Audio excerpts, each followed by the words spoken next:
I've got a clear memory of when Whitney Houston died, because the funny thing was that I was listening to Whitney Houston the day before, which I never do. And my girlfriend and I were listening to Whitney Houston and saying, actually, she's quite good.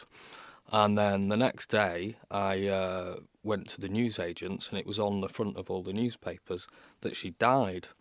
And it was really surprising and a strange coincidence that we'd listened to it the day before.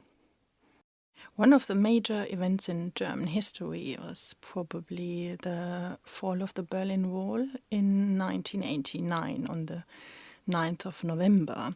Over the summer 89, people started demonstrating in Eastern Germany and Eastern Europe, and then on the 9th of November, there was a press conference, and one of the major politicians of the GDR said that the borders to West Berlin and Western Germany would be open. And one of the journalists asked, okay, when would that happen? And this politician said, he hesitated, looked at his notes, and then he said, oh, today. People heard this on the news and went to the checkpoints, and the borders were still closed, but then eventually the border officials opened them.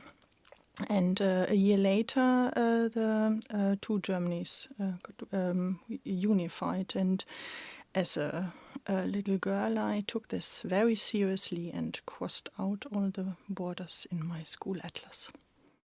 Something I remember very well was when the ash cloud caused air traffic chaos in Europe and people couldn't travel. And I was one of them.